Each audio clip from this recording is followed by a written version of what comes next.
Ladies and gentlemen, let's begin, please. So we're talking about these crazy creatures named eigenvalues and eigenvectors. And the beginning of the game is this. You have to start with the square matrix. And the question is, are there any vectors so that if you multiply your square matrix by that column vector, you get a new column vector that is a stretching or shrinking of the first one. In other words, a constant multiple of it. So that is our quest. And I have at the top our computational hints recapped. Just to find the eigenvalues, we use determinant A minus lambda I equals the number 0. Then once we have an eigenvalue in hand, we can use the next expression, A minus lambda I times K equals the vector 0, to find the eigenvectors. And it's always nice to go back to the definition. A times K equals a constant multiple of K. That's a nice, quick, easy way to check. And then you can be sure your work is good. And I've recapped the first two examples we did, and we were awkwardly in the middle of the third example. What made the third example challenging is the complex eigenvalues, 5 plus or minus 4i. And even if we always begin with real entries in our matrix, yes, the complex eigenvalues and eigenvectors can show up. So we found the eigenvalues, and we are in the middle of our quest to find eigenvectors for the first one, 5 plus 4i. So we've already subtracted 5 plus 4i from the 7, from the 3 to get those. And then we have our other entries kept the same. And we did pause for a moment to say, is that thing really singular? How did we double check to make sure we really did have a singular matrix here? We found its determinant. So that just gave us the confidence to move on. That's an optional step. You don't have to do that, but it just basically says, yes, we know we're on the right track because this is supposed to be singular. So we're going to get two equations out of this. 2 plus 4i times, that was supposed to be a minus. 2 minus 4i times k1 minus 5k2 equals 0. And 4k1 plus negative 2 minus 4i k2 equals 0.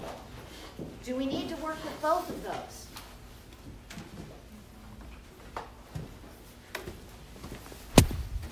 No. Why not?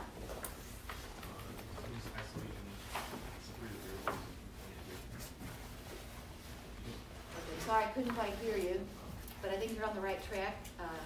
Bruce? The reason we can only use, or we're allowed to only use one is because the determinant of A minus either one of those times I gets 0.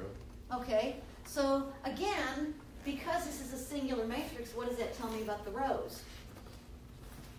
They are dependent by the invertible matrix theorem, and therefore this is really the same equation twice, even though it's not obvious. If these were real numbers, it'd be more obvious. We'd have something like x plus 2 equals y equals 3 and 2x plus 4y equals 6. It would be obviously redundant. These are redundant, but it's not obvious.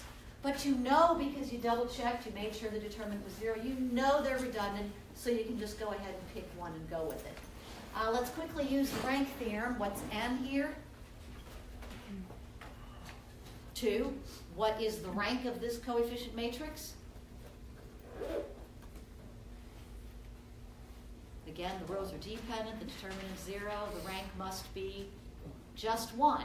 It's not 2 because the rows are not independent, it is just 1. 2 minus 1 is 1, that means I have one free variable, and I can choose either one that I like, as you know. So normally I choose the ones toward the back end, and simply because I'm choosing K2 to be my free variable, that means I'm going to solve K1 in terms of K2. So which one of these is going to be easier to use, the top one or the bottom one? The bottom one, because I'm going to solve for K1, that just means I'm going to divide by a 4. Whereas if I were going to try to use the top one, I'd have to divide by 2 minus 4i, and that would be much more awkward. On the other hand, if you feel like using the top one, then just let K1 be your free variable and solve for K2. There are lots of good ways to do it. You will end up with answers that might look different from mine, but that's okay. Eigenvectors can look different and still be constant multiples of one another. So with all that said, since I'm taking K2 to be free, I'm going to solve for K1 here. So K1 will be 2 plus 4I over 4, which simplifies to 1/2 plus I, if I did that right. And therefore, when we set up our solution vector, K1, K2, we say K1 is 1/2 plus I, K2 is K2, and I just missed something there. What did I just skip over?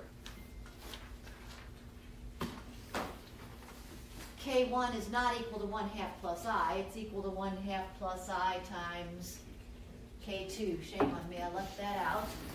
So this would have been this times K2 times K2, and here times K2. And then K2 equals K2, and you know what to do there. We pull it out. So this is K2 times. Here's where I just have the 1/2 plus I and the 1. So if I choose my first eigenvector to be kind of as nice as possible, what might be a nice thing to choose for the value K2? 2, you don't have to, but I like to do that so that we clear off fractions. So we can choose our representative eigenvector to be 1 plus 2I, 2. And if you still want to go with the 1/2 plus I, 1, it's just as good. And if you had chosen K1 to be free and solved the other way, you would get something that would look very different. It would still be just as good. All right, so that's lambda 1. Lambda 2 is 5 minus 4I. And without going through the entire process again, do you know what the eigenvector is that we would get for this, or an eigenvector? Rachel? 1 minus 2I and 2. That's exactly right. 1 minus 2I, 2. And that's simply because when the eigenvalues come in conjugate pairs, the eigenvectors also come in conjugate pairs. So it's okay to just look at it and take the complex conjugate. So maybe I should write that down. Complex conjugate. So the solving is a little trickier because of the complex numbers, but it's basically the same idea theoretically. Any questions on example 3? Okay, example 4. There's one more point I'm going to make. We're not going to do this one completely. The instructions here are just find eigenvalues. We're not going to go ahead and find the eigenvectors for this one. So this time my matrix is a 4 by 4, 2 triple 0, 1 1 double 0, 2 0 3 0, and 1 4 2 negative 6. And I hope that you've been starting to practice with some of these. If not, you just look up at the top, use determinant A minus lambda I equals 0 to find eigenvalues. So if we just start in, we subtract lambda from each entry on the main diagonal. 2 minus lambda, 1 minus lambda, 3 minus lambda, negative 6 minus lambda, and fill in everything else just as it was originally given.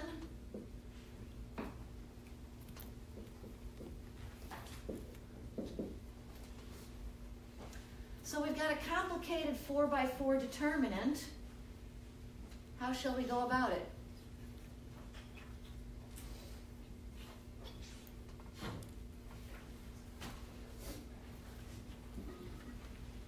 Is there an easy way to go about it? What is that? What special kind of matrix is this? Nick? The determinant is the product of its diagonal. Exactly, because it's what kind of a matrix?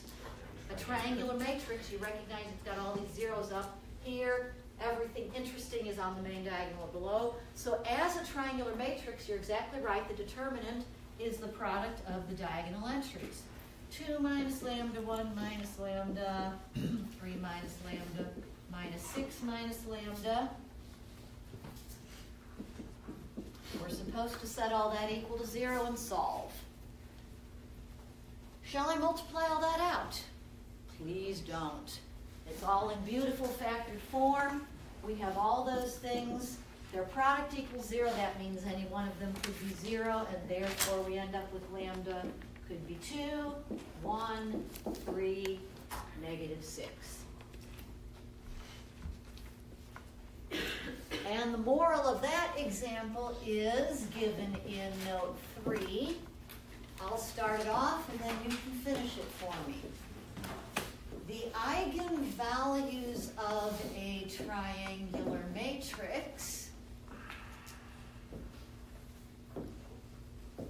are, I'll catch up and then take a look at it. Look at the original matrix, look at the eigenvalues, think about if that's coincidental or if it would always happen, and tell me how I should finish this sentence. The eigenvalues of a triangular matrix are? It's diagonal. The diagonal entries, exactly. Are the diagonal entries. And if you think through the process, hopefully you see that that would always happen. That will always work. So that's a nice little note. That gives a very quick way to find eigenvalues under those circumstances. Just a few more notes to finish off section 8.8. The number 0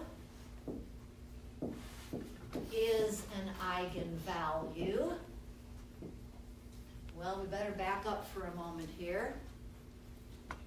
First of all, remember that the vector 0 is never allowed to be what? An eigenvector. It doesn't get to play because it doesn't play fair. However, I told you the number 0 can be an eigenvalue. And it turns out that you can tell when that's going to happen.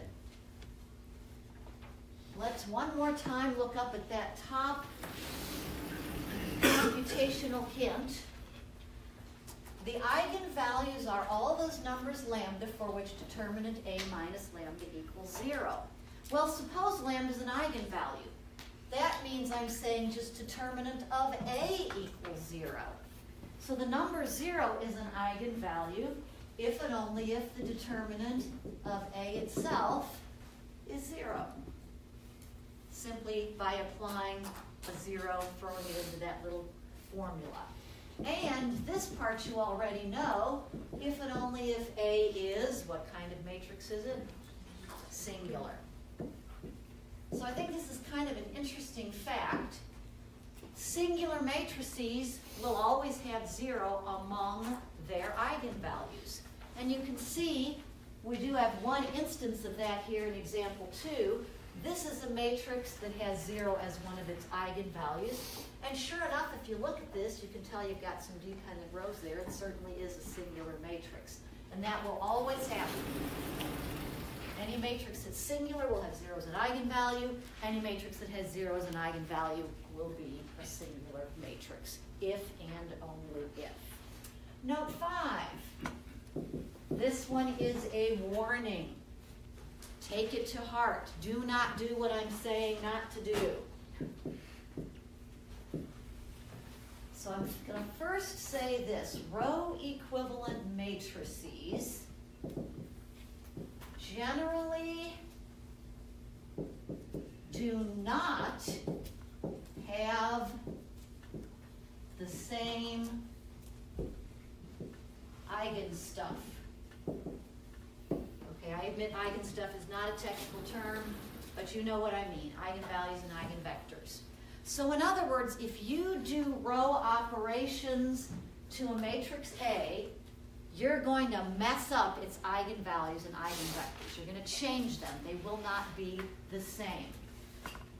So, put a comma over here. So don't row reduce A before finding its eigenstuff.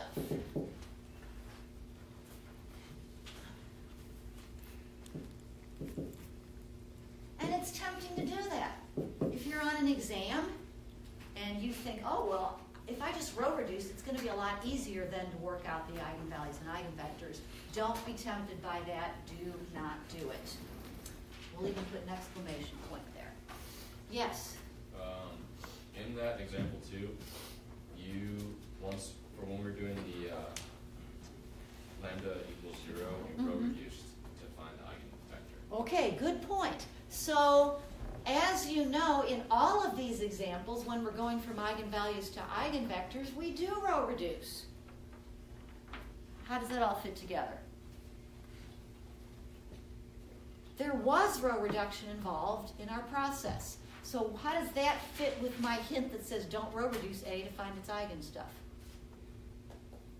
And it may help to look back at those examples. What is it we row reduce?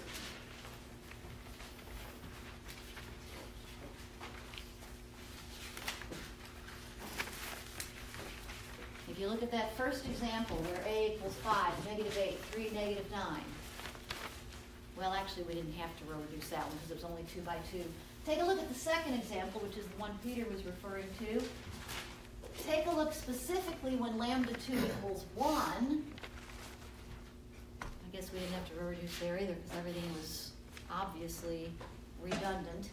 My point is, what you row reduce when you row reduce is not A itself, but it's A minus lambda I. So we do row reduce, but we row reduce A minus lambda I. Let's put that in this note parenthetically so that it's very clear.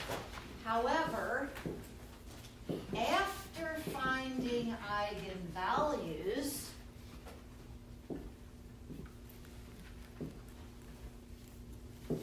we row reduce A minus lambda I, and technically it's A minus lambda I augmented with 0, but that's not a huge deal, to find eigenvectors.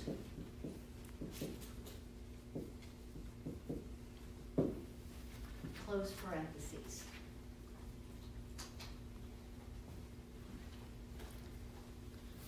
Now I really didn't answer Peter's question thoroughly because if you do look at that example, we did row reduce A.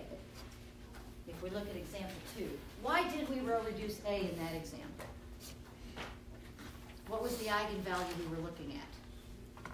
0. So if 0 is your eigenvalue, then A minus lambda I is the same as A, which is why we row reduced A, because it was A minus lambda I. So that would be the only exception where it would be legitimate or helpful to row reduce A, but that's not going to find you eigenvalues, and it's not going to find you the other eigenvectors. It's only going to find you eigenvectors for the 0 eigenvalue. Does that make sense? Okay, let's move on. That was note 5. Finally, note 6, last one. Eigenvectors of A corresponding to different eigenvalues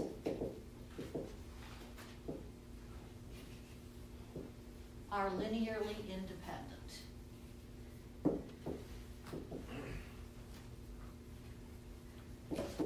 And that may not seem like a big deal at the moment, but it's going to turn out to be an important little observation.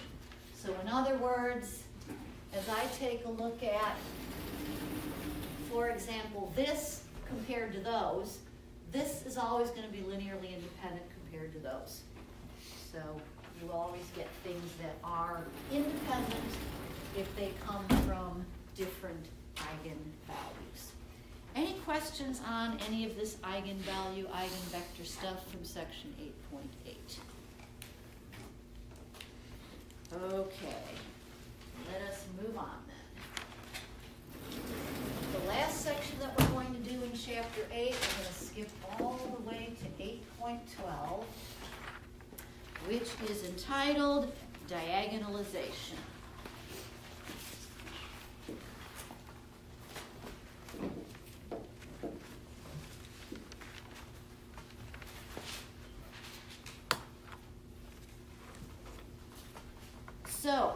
to hold off on the term diagonalization for a bit and hit something else a little sooner.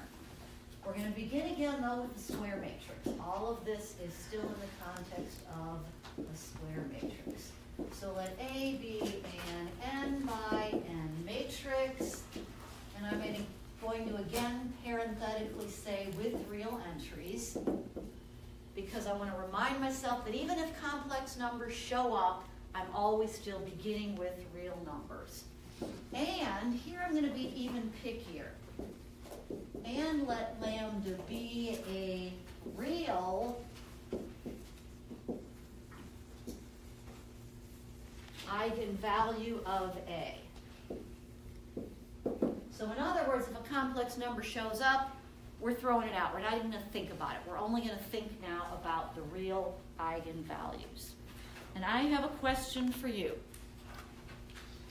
This is not going to be one of those trust me things. This is a question that if you reason it out, you ought to be able to come up with an answer and a reason why. So my question is this. Suppose I begin with this matrix, I look at my real eigenvalue, and I find all eigenvectors corresponding to that eigenvalue. Is that a vector space? The collection of all eigenvectors corresponding to a single real eigenvalue, is it a vector space? We have a no. Agree, disagree? Is your no strong enough to give a reason? Alex, what do you think? I agree. You agree? Yeah. Anybody want to give a reason? Why would it not be a vector space? Go ahead, Alex. Because 0 can't be an eigenvector. Exactly. We have tossed 0 as a possible eigenvector. So if you look at the collection of eigenvectors, it's missing something essential for a vector space. So the answer is no, it isn't. However, what if we then bring it back?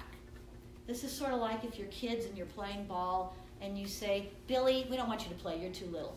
And then it turns out Billy's the only one with a bat. Okay, Billy, we want you after all because you've got something we need.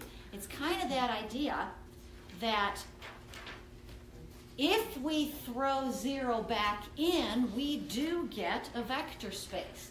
Now let's think about why we would. So I probably should write something before I say too much more. So consider the set consisting of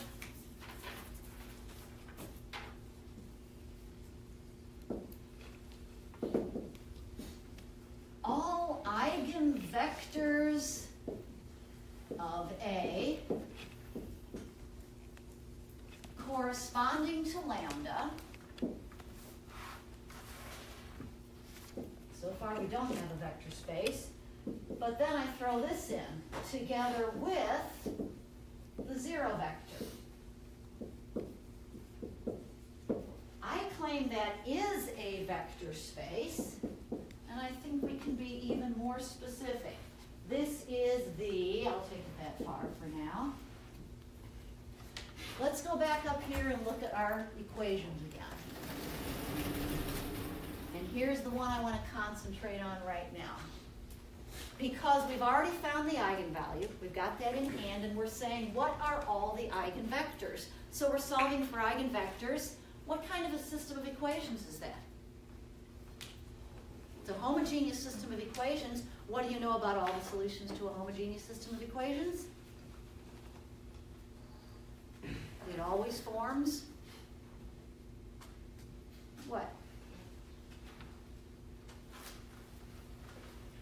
Homogeneous as compared to non-homogeneous, you always do get what for your set of solutions? A vector space. If you remember, we made that distinction. And the other way to think about it is you're asking what are all the vectors that are killed by A minus lambda I, all the vectors that are sent to 0 by A minus lambda I. That's otherwise known as the what of A minus lambda I. All the vectors that are killed or nullified by A minus lambda I, you have Null space. the null space. So this is the null space of A minus lambda I. So not only is it a vector space, it's a vector space of a kind that we've seen before, the null space of A minus lambda I. We call it, we're going to give it another name now. We call it the, big surprise, eigenspace of A corresponding to lambda.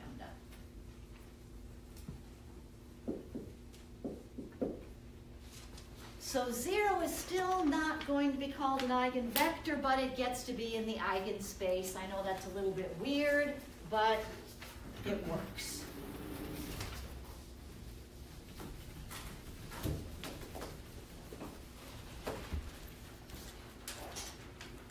So we have this new notion of eigenspace. Let's quickly look at an example that we've seen before. I'm going to leave all these examples up here. Maybe I should kind of set them off, because we're going to keep coming back and utilizing them as we move forward. So we're going to go back to example 2, and this was, if you care, from section 8.8. So it's an example from an old section. And that was this one, A equals -2, -3, 0, 2, 3, 0, 1, 1, 1. So it's the same example 2 that I have up here. How many different or distinct eigenvalues did that matrix have? And maybe I should be even more specific. How many distinct real eigenvalues did that matrix have? 2 of them. We had a 0 and we had a 1. So we ought to have 2 eigenspaces lurking about. So let's find a basis for the eigenspace of A for that first eigenvalue, which is lambda 1 equals 0. Anybody have an idea?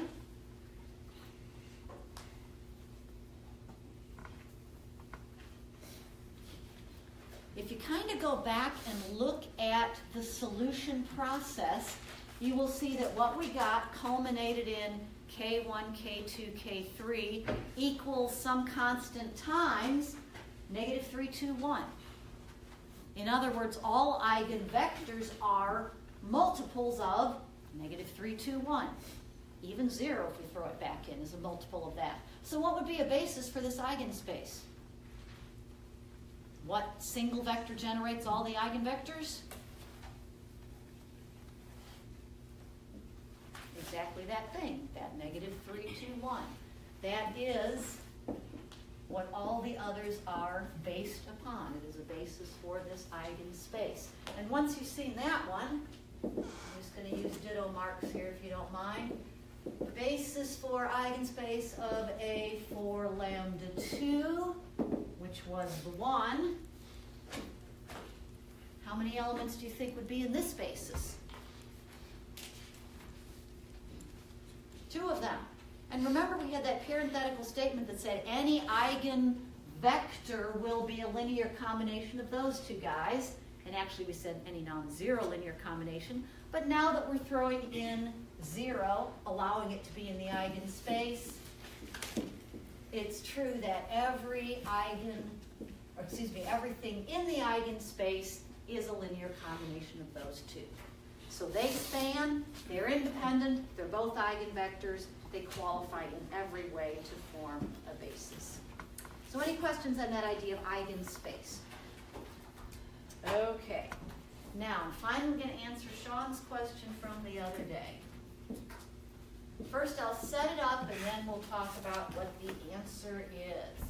If an eigenvalue lambda has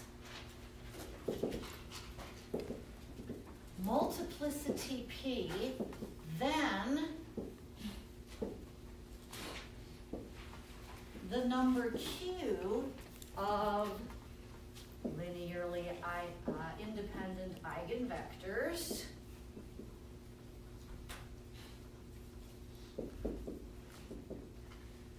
too much writing. Linearly independent eigenvectors corresponding to lambda B. Oh, that's a lot of writing just to get us to where we want to be. So Sean's question the other day was this.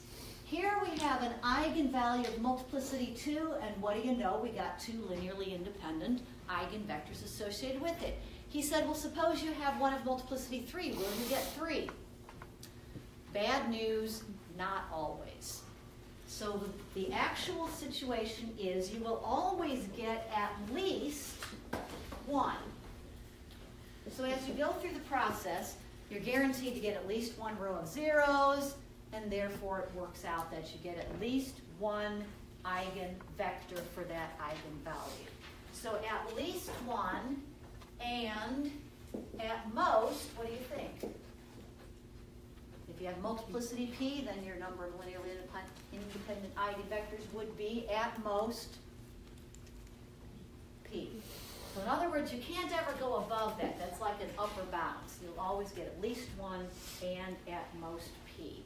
And it turns out that in applications, it's nice to get p. So this leads to another term that sort of has a negative connotation. The defect for lambda is the difference. P minus Q. P is the number you wish you would get, you hope you get, the most you can get. Q is the number you actually do get. And if it falls short, we say that there is a defect, and we are not so happy.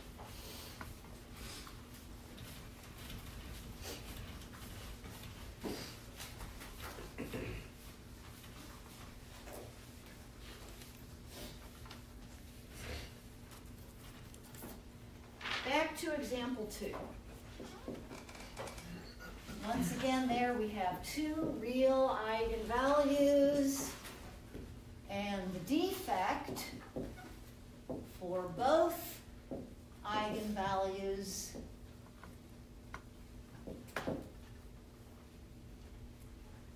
take a look at example 2. What do we get for a defect? 0. Because in the first case, we had a multiplicity 1, and we had 1 eigenvector. In the second case, multiplicity 2, we got 2 eigenvectors that were linearly independent. No defects. That's a nice example. Now we're going to go to a new example. This was not one that we've looked at before. We'll call it example 5. And it's a nice, simple 2 by 2. And we're not going to actually work out the eigenvalues and eigenvectors. I'm just going to tell you what they are, and if you don't trust me, then feel free to work it out on your own. So basically what happens here is we do get an eigenvalue of multiplicity 2. We get 2 doubled. But if we work on eigenvectors, well, we don't get something plural. The only thing we get is this, k1 equals 2, 1. If you check that, that is an eigenvector for this matrix for the eigenvalue 2, but there aren't any others. You cannot come up with anything linearly independent. Multiples of that, sure, they will work, but nothing linearly independent. So a basis for the eigenspace, in this case, is just that 1 vector 2, 1. And therefore, we do have a defect. What is the defect? In other words, how short are we falling? Just 1. 2 minus 1 equals 1. So there's an example of a case where we do have a defect. Now let's get back to the idea of not having a defect, and the idea where we have as many as we would ever want. If the bases, that's the plural of basis, if the bases for the eigenspaces of an n by n matrix contain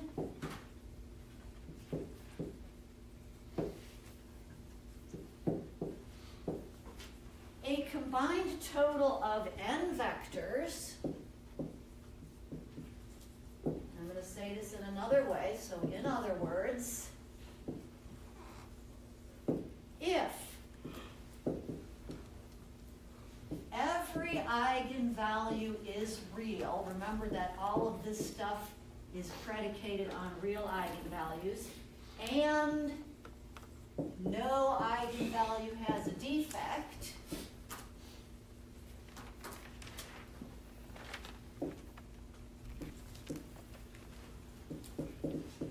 then, so all we're going to do here is give you another fact and another definition. So this is the nice situation. This is what we like.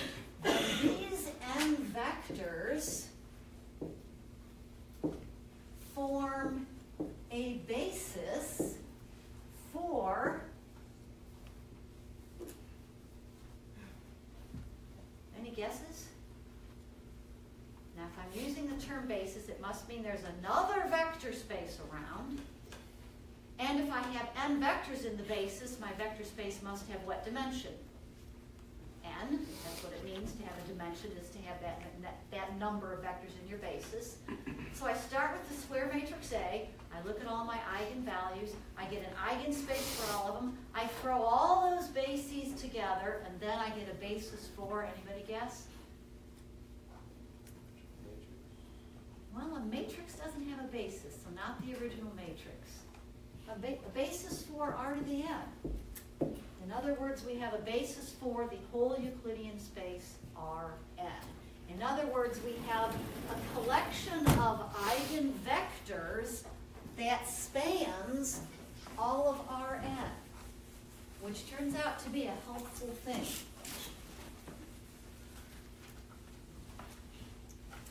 I should have a comma there. We're going to give a name to this called, and, well, what shall we call it? There's a bit of a clue there with the an. It's a basis made of eigenvectors, so let's call it an eigenbasis. Eigenbasis. Now, the only tricky thing about that is that it's tempting to think that an eigenbasis is a basis for an eigenspace. Seems reasonable, right? Not true.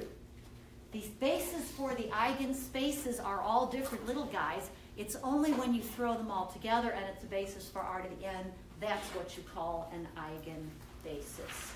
So, back to example 2.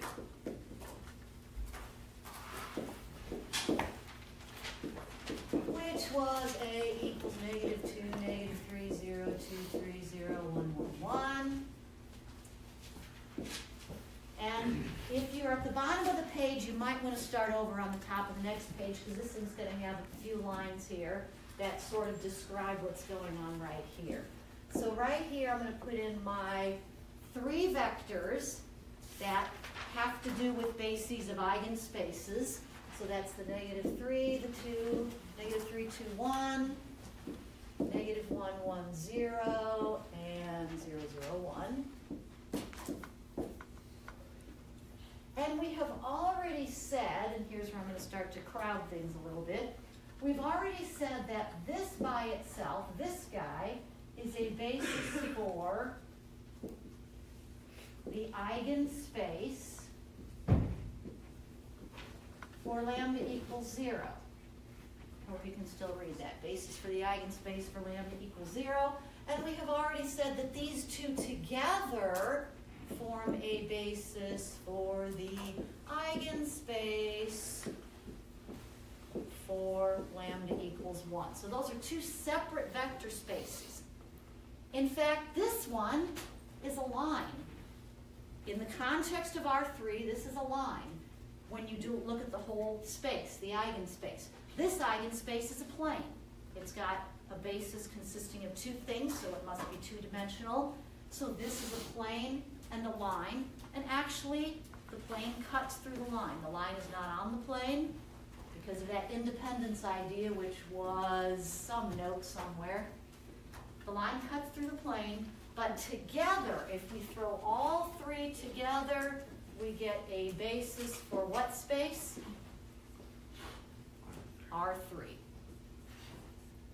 but it's a basis for R3 that's made up of eigenvectors of different kinds.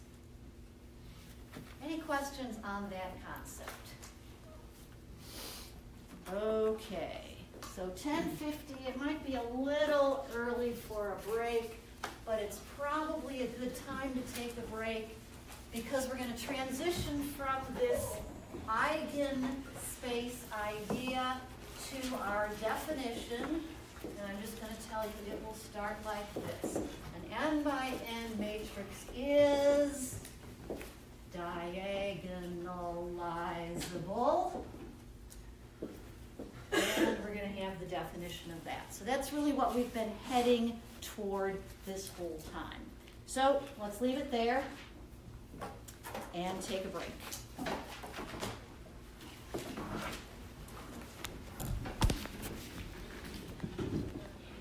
I guess like when it said like, oh my god. Let's begin, please. Let's talk about diagonalizable matrices. Right, so that's the second. So the idea of that word already probably gives you a sense of this matrix is trying to be a diagonal matrix. It's trying to have all zeros here and here, and it would like to only have interesting stuff along the diagonal. But how does it get to be a diagonal matrix? Here's what we do. An n by n matrix is diagonalizable if there exists a non-singular, and I'm going to say parenthetically real. Just keep reminding ourselves that as long as we have control, as long as we're choosing things, we want stuff to have real entries. A real matrix P such that P inverse times A times P is a diagonal matrix D. So somehow we're turning A into a diagonal matrix by this non-singular matrix that we multiply on both sides here and come up with a diagonal matrix. Let me ask you a couple of questions. First of all, couldn't we just switch the order here and say, well, P inverse P is the identity, and the identity times A is A, so we haven't really changed A at all? Why can't I do that? Matrix multiplication is not commutative. You can't switch the order. Things change. So you cannot do that. So this does give you a genuinely different matrix. Do I even know that P inverse exists? It's a little bold to just write P inverse. Do I know that P has an inverse? Why is it? Yeah, because we said a non-singular matrix. So if we can find this kind of a thing and make it work, then A is diagonalizable. So that is the adjective. We also have the verb to diagonalize A means simply to find P. You might think to diagonalize means you have to go through the process of doing the multiplying and finding the D. No, if I ask you on a test to diagonalize it, all I'm asking is find the P. Find the P that would do the job. So let's go back to one of our previous examples. So again, I'm going back to example 1 from section 8.8, which is why I kept my recap up there. So example 1 is this little 2 by 2, 5, -8, 3, -9. And I'm not yet going to tell you how to diagonalize. In other words, I'm not yet telling you how to find this magical matrix P. I'm just going to present one to you and see if you will agree that it works. So I claim A is diagonalizable where P equals this, 4, 2, 1, 3. And by the way, is that a non-singular matrix? Yes, it has a non-zero determinant, so it's okay. And we're just going to play.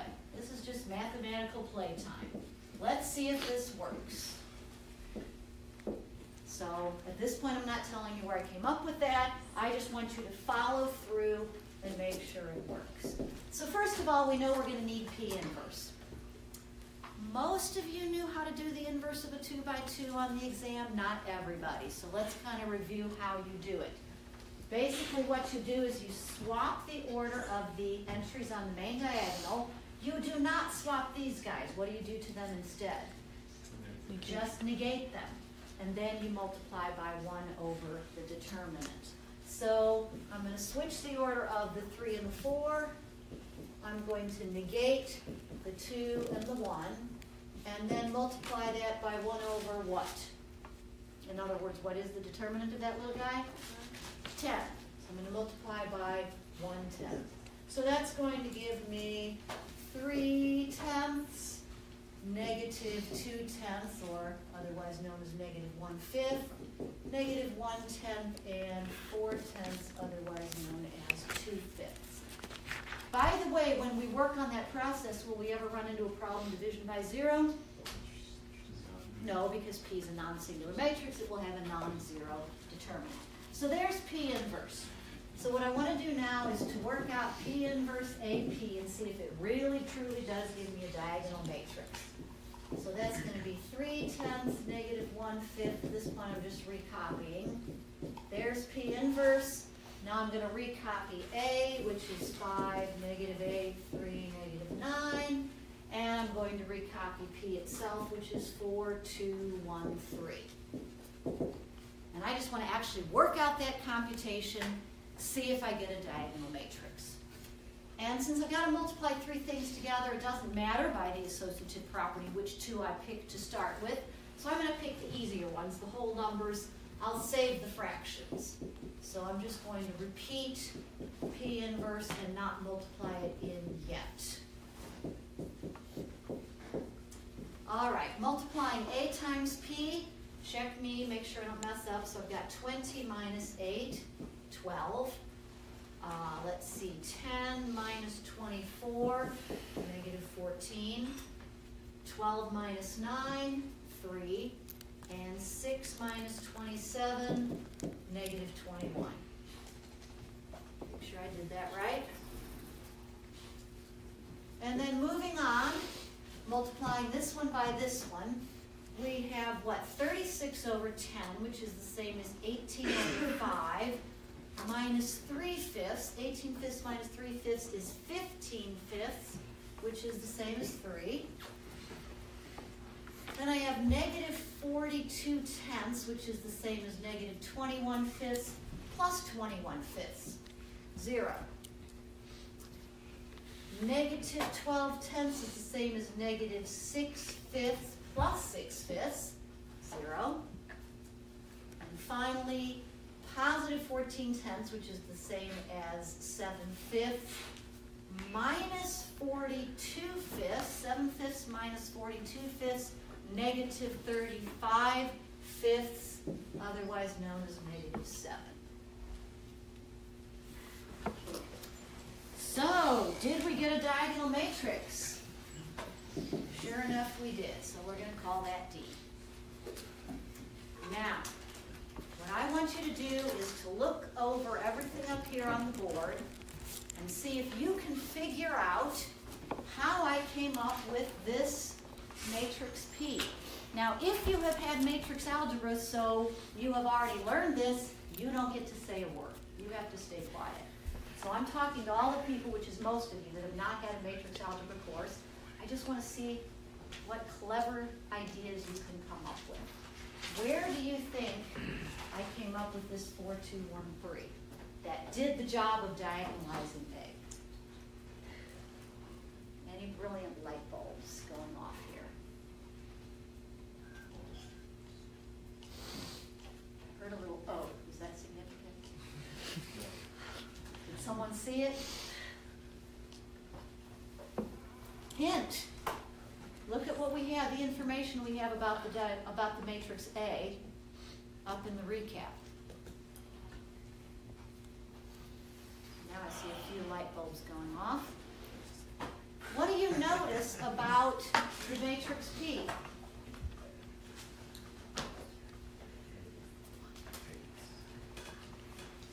How does it look like P is built?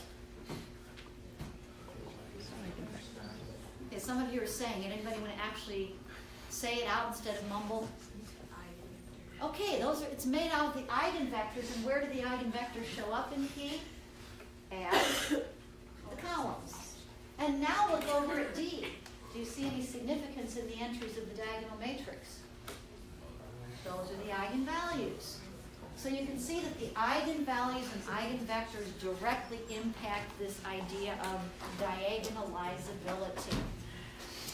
So now let me ask you the next question. Do you think every square matrix is diagonalizable?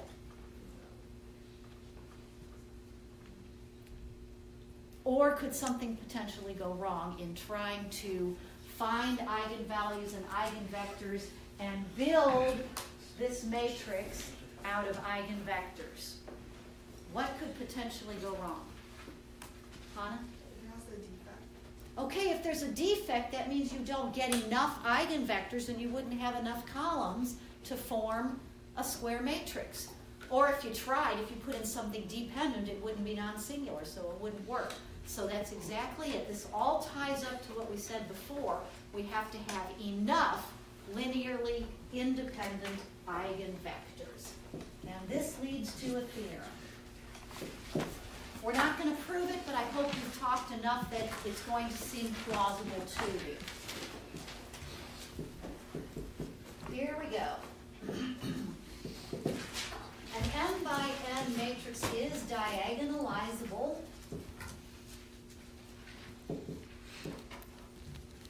if and only if, so this is going to be a two-way theorem, it has n real linearly independent eigenvectors.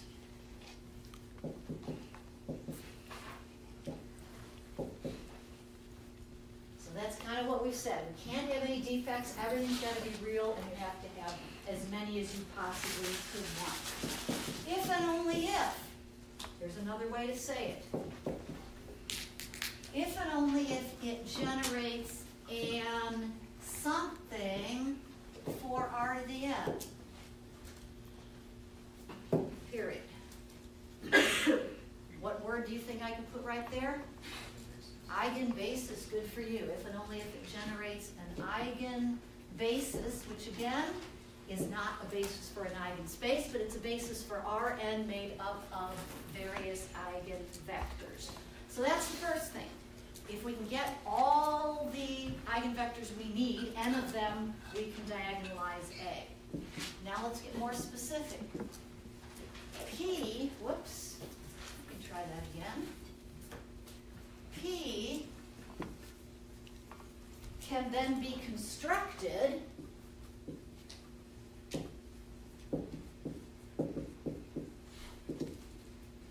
with these eigenvectors as its what? As its columns. So that tells how to get P, and now let's talk about D, the diagonal matrix itself. The diagonal entries of D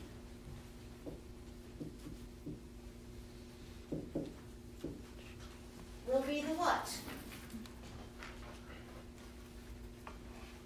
Will be the eigenvalues. And then there's one more thing we can say that we haven't mentioned yet. Let's take a look at the order. I've erased something, so okay, here we go, there's my D.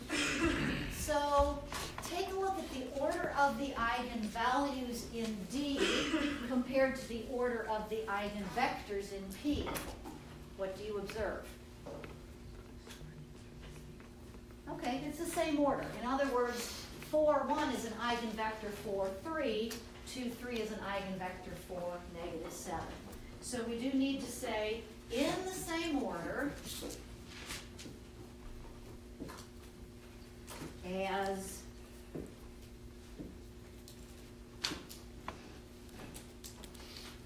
the corresponding eigenvectors in P. So it's all very lovely. So let's look at some examples. Back to example 1. Same matrix that I'm starting with, 5, -8, 3, -9. And this time I'm going to just ask you to be creative and find me some alternative choices. Let you catch up there again. So I picked 4, 2, 1, 3. Is there any other matrix you can think of that would be just as good for diagonalizing A?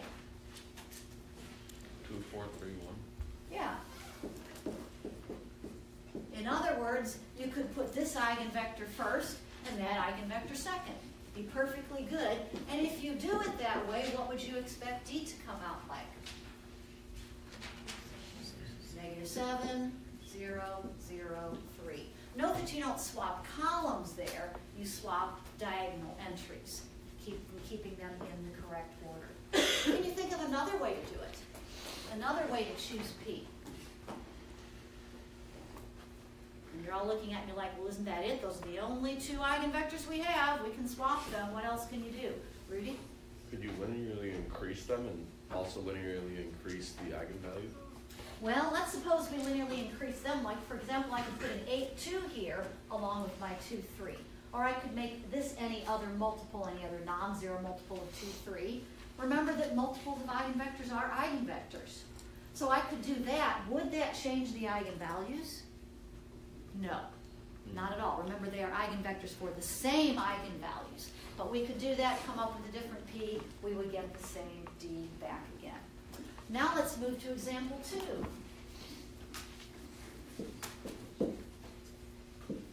There's the one where A equals -3, -2, 0, 2, 3, 0, 1, 1, 1. Is A diagonalizable? In other words, do we have any defects, or do we have as many linearly independent eigenvectors as we could want? We have enough. It's good. It's diagonalizable. So this time, you tell me what P would be and what the corresponding D would be. And you have choices for P. You can get creative if you like. Or you can just take it straight. Take the most obvious one. So, how would I form P?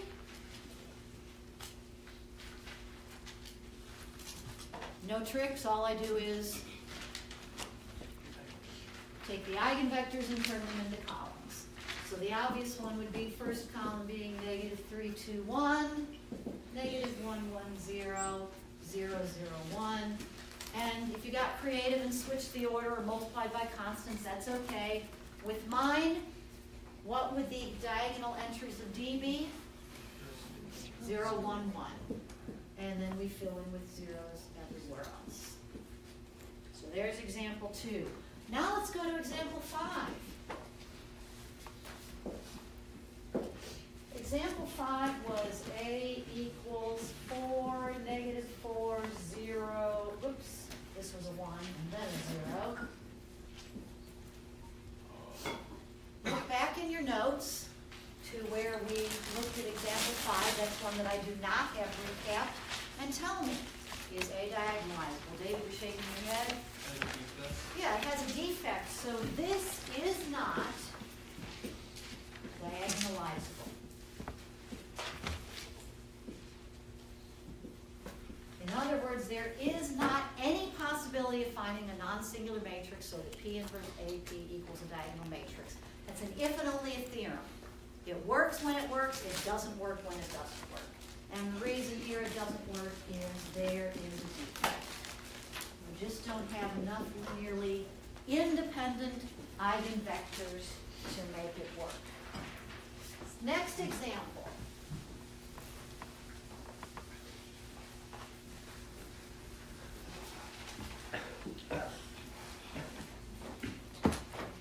This one is going to go back to example 3. So now look back in your notes at example 3, see what you learned about it long ago.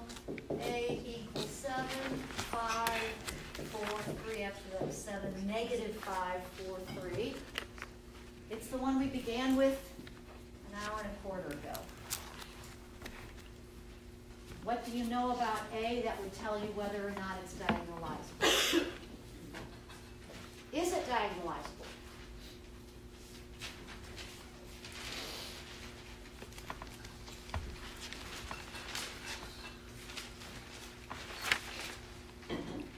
Is this matrix diagonalizable? Yes, Peter. No, because eigenvalues are imaginary. Exactly. No, because we have some complex, actually in this case all, but even if it were mixed, some real, some complex, we'd have to say forget it. All the eigenvalues have to be real.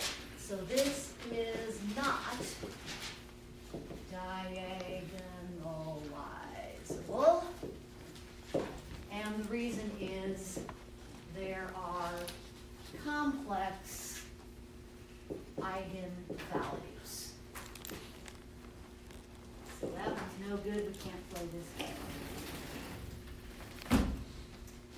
All right, so we're gonna, yes, Rudy? Could another reason be that it's singular? I thought it was singular, I can't remember though. Actually, it doesn't matter. It Oh, it is doesn't not matter. singular. It isn't singular, but if it were, that wouldn't make a difference. Because remember, if a matrix is singular, that just means what's true about its eigenvalues.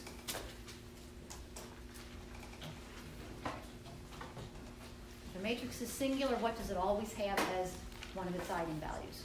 0. But that's okay.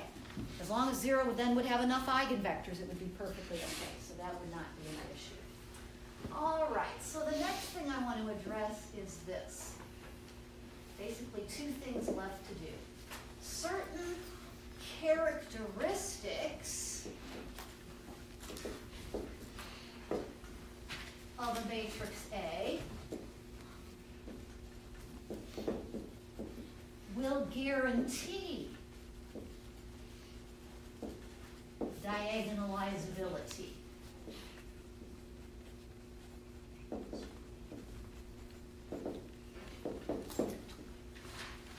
By the way, I like that word. That's got 9 syllables. Counting. That's pretty impressive. I think earlier in the semester we had a word with 7 syllables that was integrodifferential. That was also pretty impressive. This one's even better. So the idea here is that you can't really tell from looking at a matrix whether it's going to be diagonalizable or not in most cases.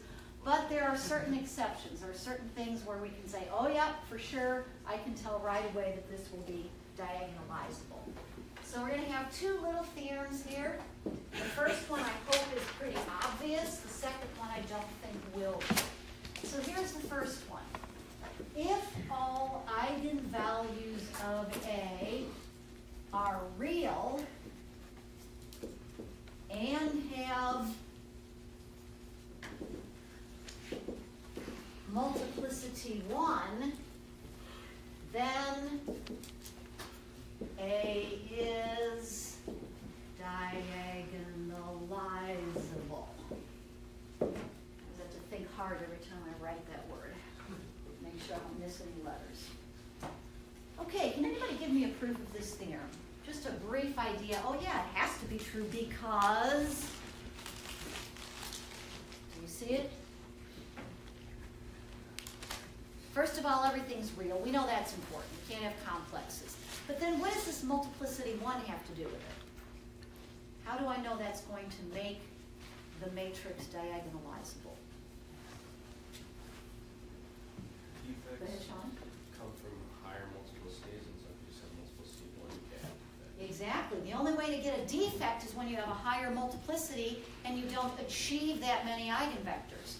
So if everything has multiplicity 1, you're going to get 1 eigenvector per eigenvalue. You're going to have a total of n. Everything's going to work beautifully. A will be diagonalizable. So this takes us back to example 4. Example 4 was this one.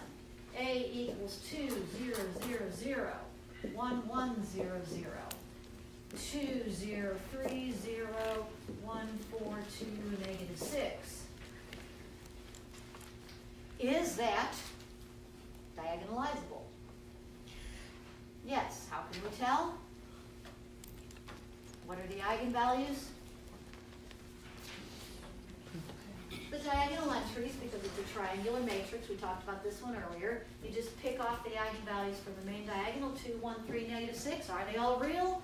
Yes. Are they all different? Yes. Multiplicity 1. So this is diagonalizable. We don't have to go through the process of doing it to know that it can be done. It is diagonalizable. So there's the first characteristic of a matrix that will guarantee diagonalizability. And there's, as I said, another one that to me is not at all obvious. I wouldn't be able to tell you what the proof is. I'd have to look it up. It's not clear. And that is this. Second theorem along these lines. If A is symmetric, then it is diagonalizable.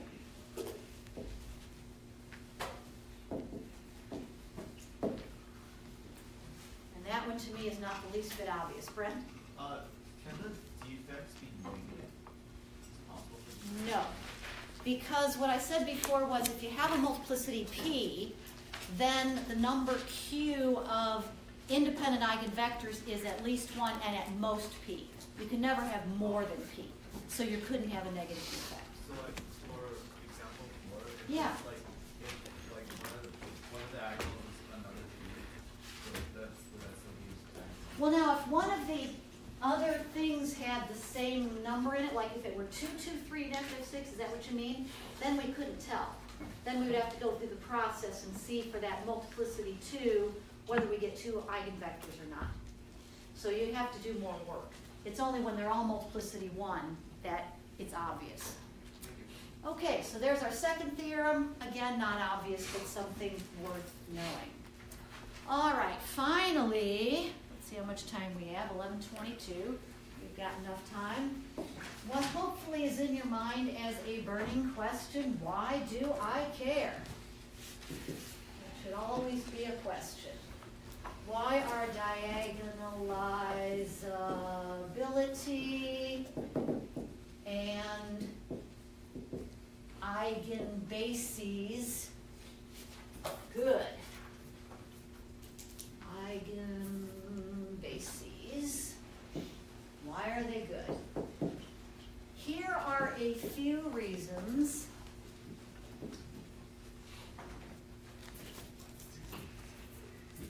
Among many.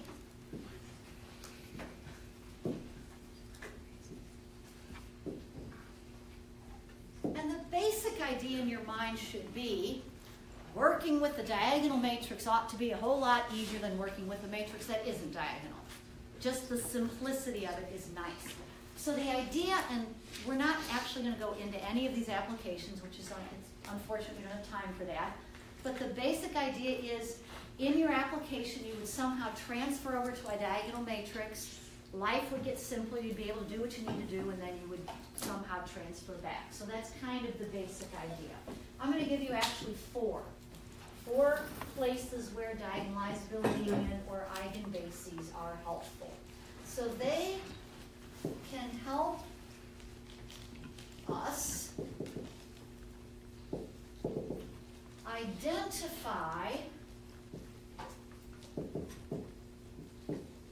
identify conic sections and quadratic surfaces.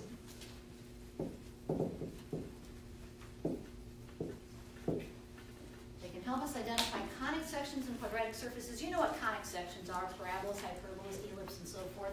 Quadratic surfaces takes that up a dimension: hyperboloids, paraboloids, ellipsoids, those kinds of things. And a lot of times they come at you slanted. And so some certain matrix that's involved is just full of all kinds of crazy stuff. But if it's diagonalizable, basically it helps us to straighten these guys out. So they can help us identify them and to rotate and translate them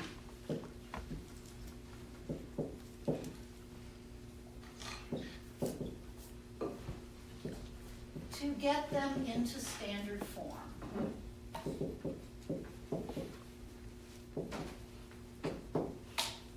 And just as a reference, that discussion is in the same section, section 812, if you care.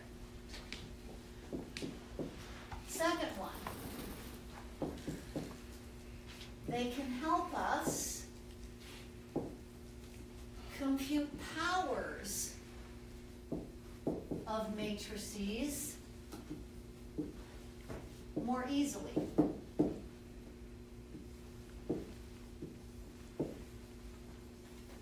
Why would you ever care about computing powers of matrices?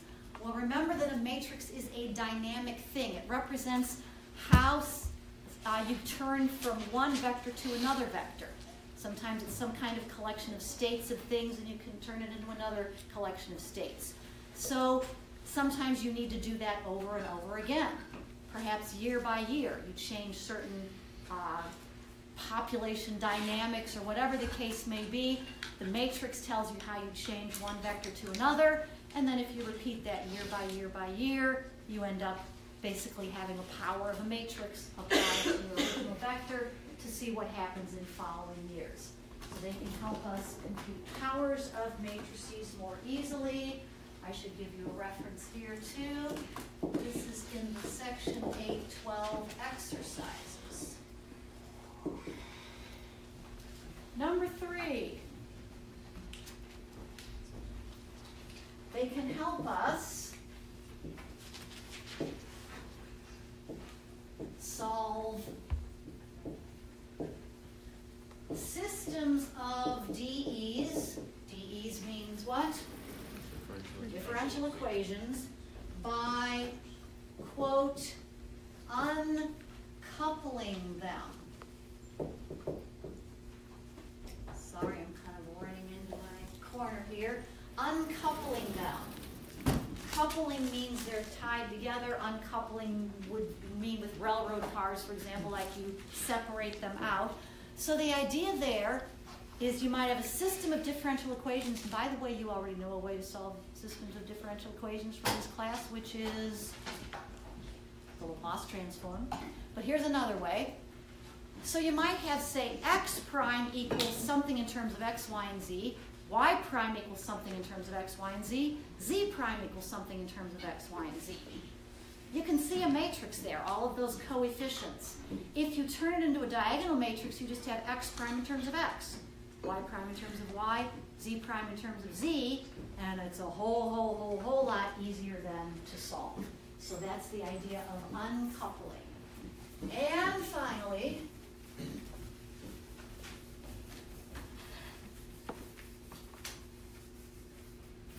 the last application I want to mention is they can help us describe the action of the matrix A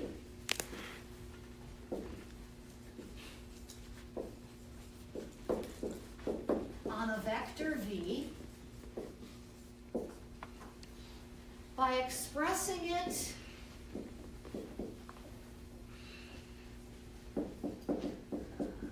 as a linear combination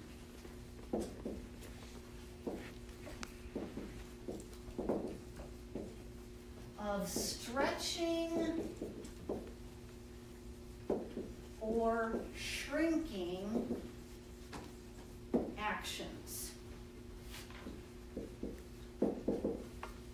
See if I have even 1 minute to talk about this one. 11:29. I'll pay attention. I'll try not to keep you over. So the idea here is that if you have an eigenbasis, a basis for r to the n of eigenvectors, you've got your matrix A, you've got your vector V, and you write this vector V in terms of the eigenvectors. They span. They're a basis, so they span. So the action of A on V is the action of A on this linear combination of eigenvectors, and every one of those is a stretching or shrinking action. That's what eigenvectors do. A stretches them or shrinks them, and I think that I gave you a video reference to watch on YouTube. That's kind of what this is about. It splits things up and you stretch and shrink, and I have to stop because it's time to go. Thank you.